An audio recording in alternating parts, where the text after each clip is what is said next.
Hey there, my name is Alejandro, and welcome back for day 131 of me doing the Daily LeetCode challenge. So today I reached 1 year's worth of green contributions here on GitHub. So today's problem is for November 24th, 2024. Let's get straight into it. Okay, today we get LeetCode medium problem 1975 maximum matrix sum. You're given an n by n integer matrix. Okay, ooh, it's a square matrix this time. N by n, not m by n.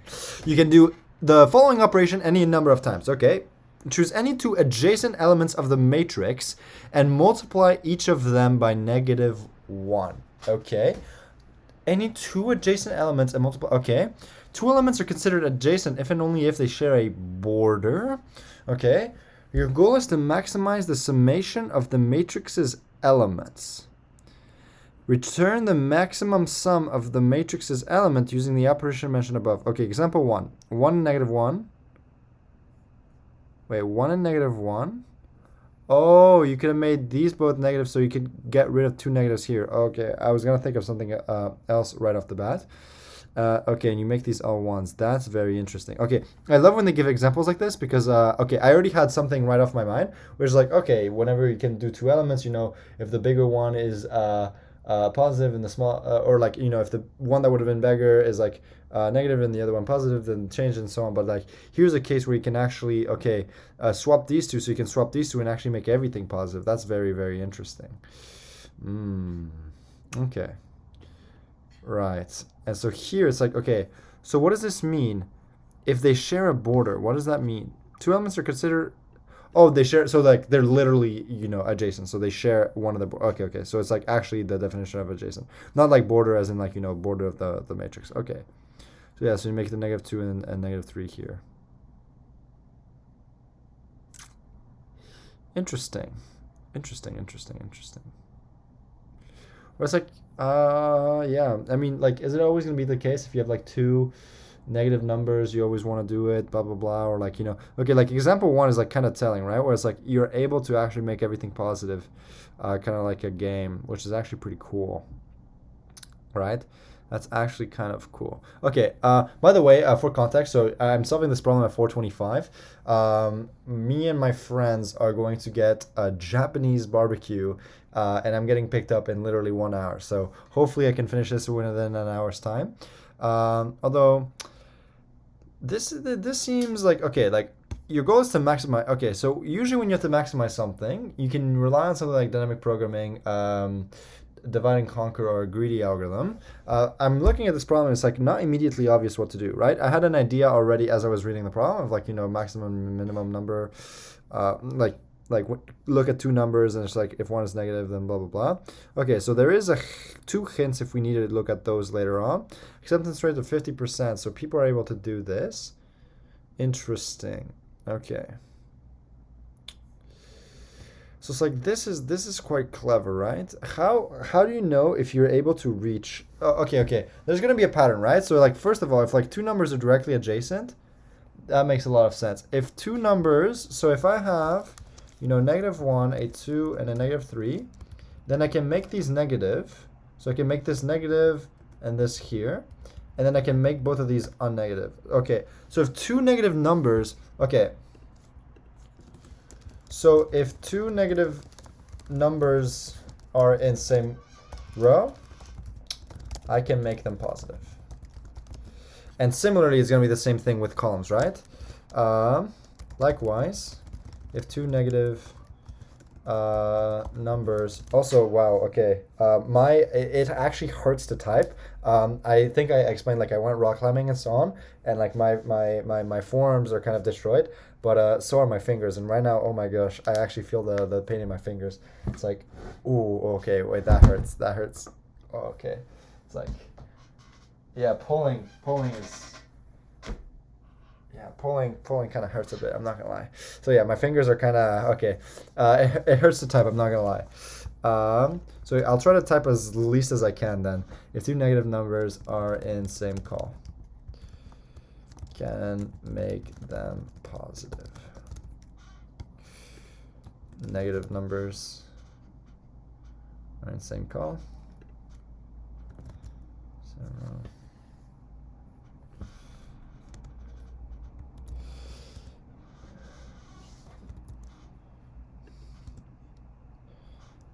Nice. Okay. And then we got to think about diagonals, right?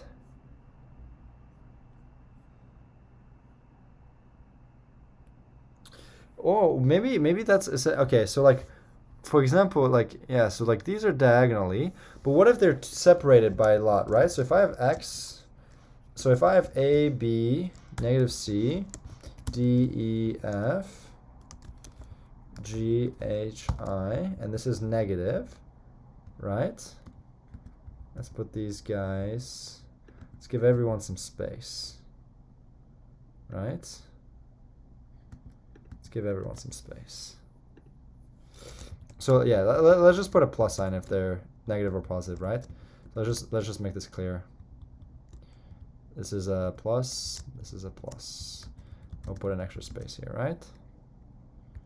Or there we go. And we'll remove a space here. Okay, so I have this, right? So here I could make b negative and c positive. Then I could make e negative and b positive, right? So essentially, I'm able to okay, basically you can move a negative sign around, and you can essentially move the negative wherever you want, right? I can go by rows, I can go by columns. I can put this over here, a negative, and then make these positive, right? Interesting. So actually, okay, so this problem is actually not that bad, because essentially, if I'm not mistaken, any two pairs of negative numbers, it doesn't matter where they are, you can make them both positive. So if you have an even number of negative numbers, you can make them all positive. If you have an odd number of negative numbers, then you're just gonna, oh, whoa, I have to be careful here, right? It's not gonna be that simple, because you might not always be able to reach the negative number, because it might be surrounded by negative numbers that you have to. No, but you can play it around, right? Well, what if everything is negative? No, because then if everything is negative, you can make some stuff positive right off the bat, and you can kind of move like a jigsaw puzzle, as long as the matrix is large enough, right? Or if there, okay, so if it's a 1 by 1, okay, first of all, if length of matrix, okay, we'll do n is equal to length of matrix. So first of all, if n is equal to 1, is less than or equal to 1, assert that n equals 1, and here we'll say, first of all, what does n have to be? Oh, n is at least 2. Okay, so n is at least 2. So assert that n is greater or equal to 2. Interesting. Okay, which means that, okay, we already have enough wiggle room to start moving stuff around, right? Even at a 2 by 2, yeah, you can move things around the way you want. Okay, that's pretty cool. Dang. If and only if they share a border, but that implies really any two negative numbers, you can make them reach each other, right? Even if there's a lot of negatives, you can already start making stuff positive. You can shift stuff around. Oh, but then no, but you'll choose to make stuff positive in like a convenient way, right? What I'm saying is like, okay, this is a maximization problem. I think we can just be, it's not even greedy, it's just, yeah, well, pretty much greedy, right? So if there's an even number, there's just the sum of everything, you know?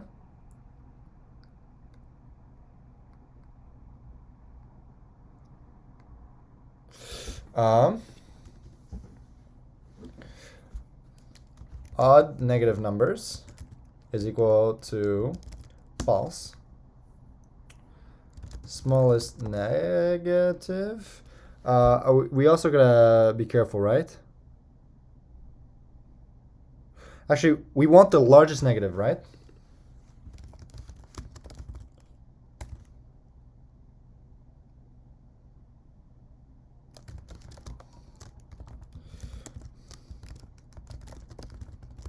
Smallest pause. Okay, so yeah, so essentially the largest negative number is essentially something close to like -1. That's not what you want to make positive, right? If you have something like -1,000, it's much better to make that positive than -1. But -1 happens to be a bigger number than -1,000. So the largest negative number is the one that you don't want to. There you go. So okay, so res is equal to 0 for I in range n, j in range n, num is equal to matrix ij. right? Num less than 0. Odd neg. Actually, we can make this a bit, right? So we make this 0 at the beginning. Odd neg is equal XOR equal with 1, right? So flip the bit, right? So we can do 1 minus itself and so on, but we can XOR it. So here, like, yeah, so if you XOR the bit 0 with 1, that becomes 1, so you change 0 to 1. And if you XOR the bit 1 with 1, that becomes 0, so you change 1 to 0. So essentially, you flip the bit. There we go. 0 means even, means false, / even. 1 means true / odd. Okay. Okay. There we go. Largest, if num is larger than largest negative number, then we'll say largest negative number is equal to num, right? So it's equal to the max, essentially. And here we might be able to do something a little bit faster. There we go. So it's a lot of nested if statements, geez.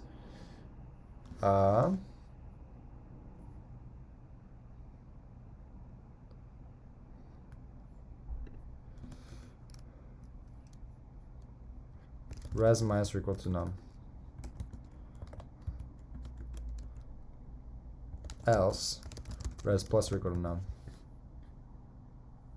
Right? The point is that we keep adding stuff. Then at the end we say, hey, if odd negatives, right? And this largest negative was actually a negative number, right? And we added it as a positive, right? So we need to essentially subtract that twice. But if we subtract a negative number, we make our thing larger, right? So if odd neg, then res plus or equal largest negative number, and we'll just do this twice, right? And then return res. So does something like this work right off the bat? Okay, it does, and let's see if it works when we submit. It does not. Okay, so here, okay, so this is good though. Let's look at a case where it did not work. So let's read this, right? So we have -1, +0, we'll say, yeah, it doesn't matter. We have -2, +1, +3, and here we have +3, +2, +2. So here it expected 15, and I said 13. Why?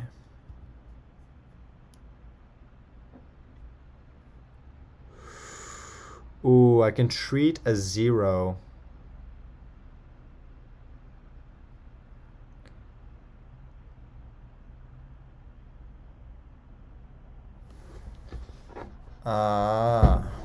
I can treat a 0 as positive or negative. So I can move that 0 around.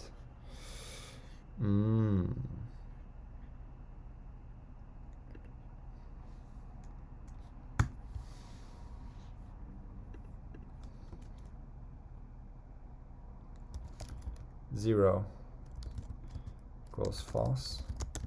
True if and only if at least 1 0 in matrix. Right, because a 0 can treat as positive or negative. It doesn't have any effect. If not zeros, odd neg. If num equals 0, zeros equals true.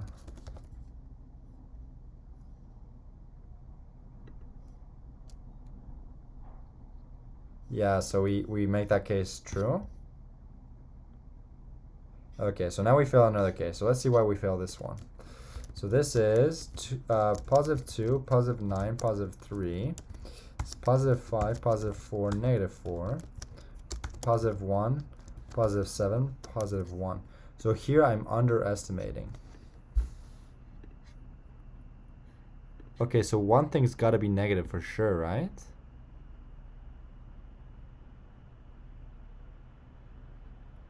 There's only one negative. So is it not the sum of these numbers and you make a 1 the negative? Oh, wait, no. I could have passed. Oh, wait. I can pass on the negative number to whatever number I want, right? Smallest magnitude.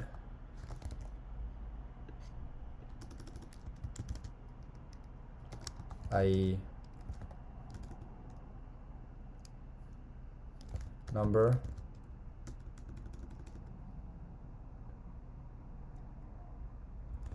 less number when absolute valued. There we go. So this will be called float of infinity. And then we'll say, we won't even do this. Num is less than or equal to 0.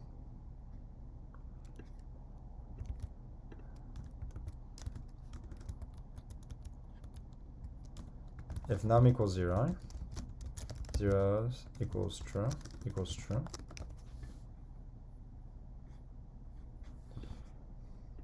Okay, we'll make 0 0.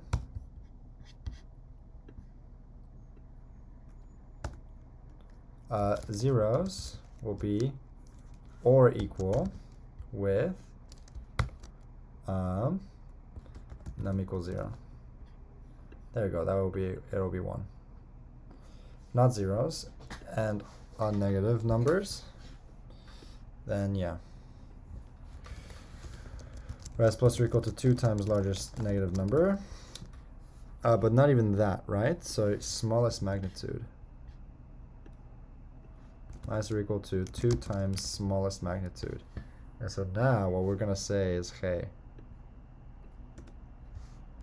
smallest magnitude equals min of smallest magnitude as well as absolute value of num. Right, so let's run something like this. Okay, so we passed those 4 test cases now. And okay, there we go. Bada bing, bada boom. Okay, I actually like that problem a lot just because it was like, realize the trick kind of a problem. That's actually so cool. Where it's like, they're going to try to throw you off like, you know, 2 elements are considered adjacent if only if they share a border. And only then can, you know, get rid of a negative sign. But yeah, this example helped a lot where it's like, I ended up realizing like, hey, any 2 pairs of negative numbers, you can essentially zigzag your way through to get them to be canceled out with each other. That's actually such a cool problem. Okay, I can definitely make the O of 1 stuff faster. So we end up having a faster solution though. So let's just do that. So yeah, so here we definitely don't need to do this.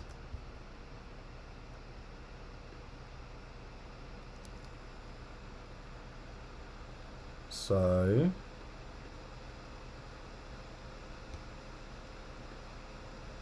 for row in matrix, for J of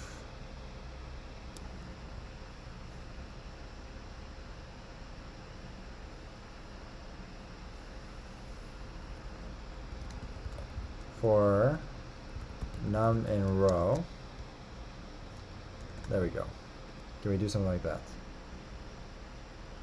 There we go.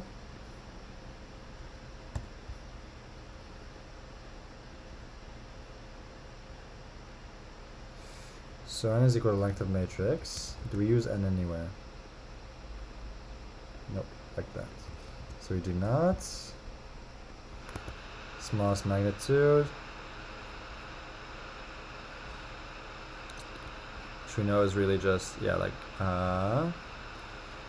10 to the 5 here. But float of infinity is just fine. So for row in matrix, for num in row, smallest magnitude, absolute num is equal to absolute value of num.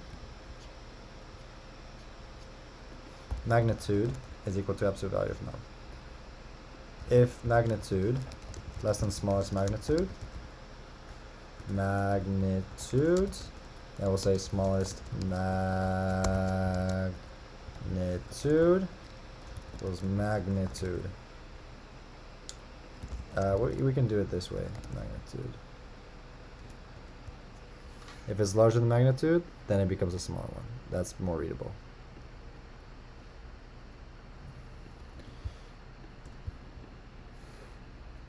Yeah, the parentheses just makes it a nice bit more readable. There we go. Res minus or equal to num. Otherwise, Yeah.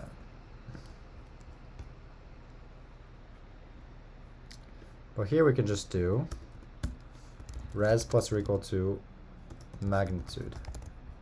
There we go.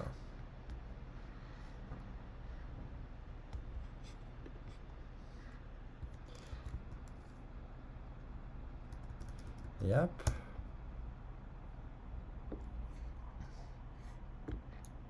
Okay.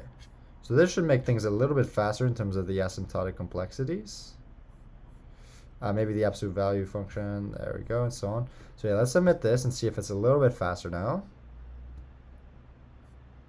Okay, yeah, so now we're at 90%, there we go, bada bing, bada boom, super hot stuff, there we go. So, okay, so as always, in all my videos, I do a quick recap of how I was able to solve the problem. So this one, in my opinion, is a very, very cool problem because I remember reading it and I was like, what am I going to do here? But I liked example 1 because it showed like, hey, with the negatives, you're able to get rid of diagonals, right? And so essentially, you're only able to take two adjacent numbers, where two numbers are adjacent in the matrix if they're like directly right next to one another, whether top, down, left, right, doesn't matter, right? I believe that negative sign, yeah, you cannot go diagonal, right? But left, right, up, down, those are adjacent numbers to you, right? And so if two numbers are adjacent, you're able to multiply them both by -1, right? And so essentially you want to maximize the sum of all the matrix's elements, right? So ideally it's like, you know, if you have two negative numbers that are right next to each other, the primitive idea is like, okay, make them, you know, make them positive now, right? And one of the first things I thought of this problem is like, okay, if you have a number with a large, so magnitude of a number is essentially like, if you take the absolute value of a number, that is that number's magnitude, you know, whatever. So the magnitude of a number, I was thinking like, hey, if I have two numbers that are next to each other and one has like high magnitude, the other lower, but the one with lower magnitude is positive and the other one negative, then like switch those up and so on. But this is actually even easier than that, because what you have to realize is that essentially you're able to, for any two negative numbers in the matrix, you're able to find a way to essentially get rid of those. So I can show you with an example, right? If I have, you know, my numbers A, B, C, D, E, F, G, H, I, if I have a number like, let's say two numbers in the same row, right? So D and F, let's say that this guy is negative and this guy is negative. My claim is that I can make both D and F positive. How can I do that? So for any two numbers in the same row, like D and F, and that are not necessarily adjacent with each other, I can just keep going through the row. Like for example, I can make this a positive, and then this guy a negative, right? So I multiply both E and F by -1. And then I go to E and D, and I multiply these guys both by -1. So this guy becomes positive, and this guy becomes positive. So if two things are in the same row, I can essentially get to them and flip their signs together, right? So for any two elements in the same row, I can flip their signs without affecting the signs of every other element, which is a very, very, very nice realization, right? And then same thing. So obviously, like, you know, if that works for like a row, it'll work for a column. So like, for example, this B, I can get down to this H, right? So essentially it's like with this B, I'll toggle it. So this will become, you know, and also this will work if I have more elements, right? So if I do positive X here, positive Y here, and positive Z here, you know, and I do plus Q here, plus R, plus S, plus T, right? And so here, if I do the same thing, right, where it's like, okay, let's make this a positive again. You know, if I have something on the same row and I have this guy as negative, obviously we know that it'll work with this case. But if I have a negative here, then again, it's like, you know, I make this a positive and this guy a negative. I make this guy a positive and this guy a negative, right? And then I make this guy a positive and this guy a positive. So if two things are in the same row, I'm essentially able to get rid of those two things, negative signs, without affecting the size of all the others. Again, it's the same thing for a column. So if I have this guy negative and this guy negative, then again, I could take, like, say this guy, and I could make it, you know, flip this guy's sign as well as this guy's sign, right? So multiply both by -1. Flip this guy's sign as well as this guy's sign, right? So flip those things by -1, and then the C and the F, I can flip this guy's sign and I flip this guy's sign. So even though S and C were both negative, since they were in the same column, I was able to reach one another. Now another thing you can do is, like, I was thinking, okay, what about diagonals, right? Well, can I reach, you know, something like -Q if I have, like, you know, -X over here? And the answer is yes. And what I realized is what I can do is just go make this positive and make this negative, then make this guy positive and make this guy negative, and make this. And so here I essentially was able to traverse my diagonal sign, my negative sign, diagonally, right? And so I make this positive and this guy negative, then I make this guy positive and this guy negative, right? And then I make this guy positive and this guy negative here, and then I make this guy positive and this guy positive, right? So essentially I was able to transfer the negative sign from the X all the way down to this Q and so on, and get rid of both of those negative signs. But essentially it's like, you can essentially, with a sequence of moves, you're essentially able to get rid of like any two pairs of negative signs, right? So like, from like X here, right? If this is negative, I'm essentially able to swap signs with anything in the same row, anything in the same column, and anything in the same diagonal and so on, which means that like I can reach anything in the same row, which then can reach anything inside of its diagonal and so on. So it's like, I'm essentially from an element, I'm able to reach every other one and flip my sign with any other element in the matrix that I so please to do so, right? So essentially, every pair of negative numbers inside of the matrix, you can just get rid of them, right? Like for example, if this negative x here and this negative s here are both negative, then yeah, they're not in the direct diagonal row or column, but hey, I can like, go my way up here to the x here, so make this positive, make this negative, make this positive, make this negative here, and then make both of these positive, right? So the important realization is any two pairs of negative numbers, doesn't matter where they are in the matrix, you can both make them positive at once. Now there's one little caveat, which is like, okay, if there's an even number of negative numbers, then great. You can essentially make everything positive, and so the solution to the array, to the problem, is essentially take the absolute value of every number and make that the sum, right? You can make every single number positive, right? So essentially I have a variable here called odd neg, which essentially represents odd negative, so i.e. is there an odd amount of negative numbers. So at the beginning we don't know if there are any, we haven't looked at any numbers, so we've looked at zero numbers. Zero is an even number, so we start off as 0 meaning for even, because again I'm saying is there an odd amount of negative numbers, 0 meaning false, 1 meaning true, right? And so it's like you could have made this a boolean, and toggle the boolean every time. I just wanted to do the manipulation just because why not, cool beans moment. And same thing with the zeros, but essentially it's like this is the same thing as if I made this false, and I say like, hey, odd neg is equal to not of odd neg, whatever it used to be, blah blah blah, same thing. And then with zeros it's the same concept. Instead of XOR, I'm using OR here because it's like, okay, I essentially want to say is there at least one zero in the problem, right? The reason I'm doing this is because zero is tricky in the sense that it can enact as a positive or a negative number, right? Positive 0 is equal to negative 0. So it doesn't matter if I have, so if I have an even number of negative numbers, then great, I can essentially build all of them as pairs, get rid of all of them, and get rid of all the negative signs, right?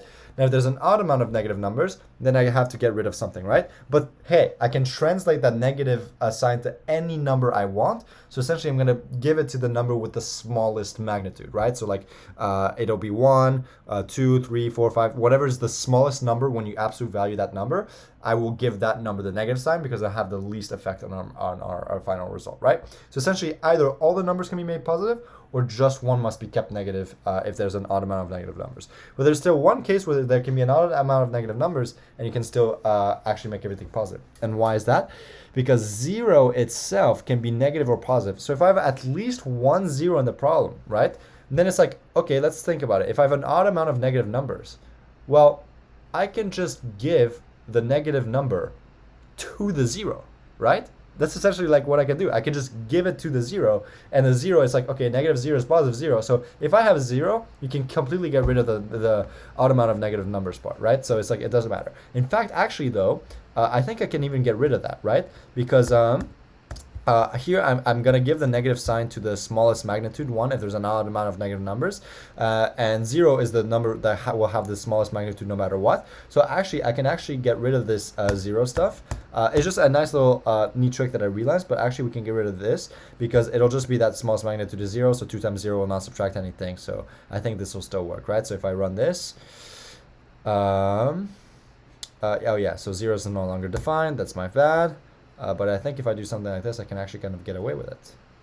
Yeah, and so I can submit this. Okay, and 97%, bada bing, bada boom. And okay, and that should make sense, right? Because again, with a 0, it's like, oh, it can be positive or negative. It does, I can just give the negative sign to that, and so it's like as if though I have positive, or if I had an even number of negative numbers, I treat my 0 as a positive and so on. But I actually don't even need to think about that, just because 0 will be the smallest magnitude number anyways, right? So when I do like, oh, there's an odd amount of negative numbers, so the number with the smallest magnitude, I'll give that the negative sign out of all the numbers in there, because one number must be negative. But hey, if there's a 0 in the problem, that'll already be my smallest magnitude number, so it'll actually not cause any problem. So hopefully that solution makes sense, which again is like the tricky part of the problem that you have to realize is that essentially you're able to reach, you take two numbers, you're able to always swap their sign, right? It's like you have to realize that, like, choose any two adjacent elements in the matrix and multiply them each by -1. Essentially, what you have to realize is that with that power, you can actually pick any two numbers in the matrix, not just adjacent, and actually multiply them each by -1, right? So that was kind of the trick to realize. And once you know that, then it's like, okay, if there's an even number of negative numbers, I will make them all positive. If there's an odd amount of negative numbers, then I'll have, n pairs that are all each made positive, but then I'll have one negative number remaining. But again, I can give that negative number to whatever single number in the matrix I want. So if I want to maximize my sum, I will give it to, the number with the smallest magnitude. When you take the absolute value, it has the smallest possible value. So that way I have the smallest damaging effect from giving that negative number to a number in the matrix. And if it's 0, then awesome for you, and so on. And so essentially, all I do is okay, let's go for every row in the matrix. Let's go for every number in that row. Take the magnitude as, the absolute number of the num. And so it's okay, smallest magnitude, we want to keep track of that smallest magnitude in case we have an odd amount of negative numbers. So it's okay, if the smallest magnitude is larger than the current magnitude, then make it the smaller one, right? So make it equal to magnitude, right? If num is less than or equal to 0, actually I can even make this, just less than 0. Then we XOR a negative number. Here I could have made this a Boolean, so I could have made this, false, and then just keep flipping the bit over here, and there you go. So I can show an example of that, right? So I can make this false, and then I say odd negative number is equal to not odd neg, right? So this would have worked just fine as well. Right, and there you go. And you know what, I might as well keep it that way just because it's very efficient, 97.63%. But yeah, right, so it's here's oh, it's false. Here it's okay, keep flipping the Boolean value, right, between false and true. I just wanted to do, get more practice with my bit manipulation up in there. So I was okay, 0 means false actually. Okay, so maybe I should get rid of that comment right here. But yeah, false means false means even, true means odd, right? So true means odd. There you go. And so very nice. And so yeah, so essentially it's just that's the point, right? So if the number is negative, right, if it is less than 0, then it's oh, we have found another negative number. So it's do we at the point it's I might have a certain amount of negative numbers, but it's if I find a negative number that's okay, currently I have an odd amount of negative numbers. If I find another negative number that's okay, currently we have an even amount of negative numbers, right? And I keep updating that Boolean switch at the point, and at the end it'll be do I have an odd amount or do I have an even amount, right? And so once I get to that point, I always add the absolute value of every single number to the result, right? So for every single number, I add its positive value to my current result, right? Then at the very end of the problem, I ask myself, is there an odd amount of negative numbers? And if there are, then it's okay, I must make one number in my matrix positive. I might as well make the number with the smallest magnitude the negative number, so that it minimizes the damage from subtracting it from my result, right? And again, since I added that magnitude before inside of my problem, I have to not only subtract that once, but twice. Once because I overestimated res by that smallest magnitude, and then again because I actually have to subtract that from res, right? So before I consider this number, res, so the point is that we added every single magnitude to res, so which included the one with the smallest magnitude, right? So that smallest magnitude, I have to subtract that from res once because I accidentally added it to res, and then subtract it again because I actually have to subtract that from res because I have to make one number negative, right? And then at the very end, I just return my final result, bada bing, bada boom, and there we go. Very nice and efficient, 97.63%, feels awesome. But yeah, so hopefully that solution made sense. And yeah, so that's pretty much it for today's problem. If you did find it useful or enjoyable in any way, shape, or form, I would highly appreciate if you left a like or a comment. But otherwise, I'll catch you in the next video. So until then, ciao, ciao, my friend. Bye-bye.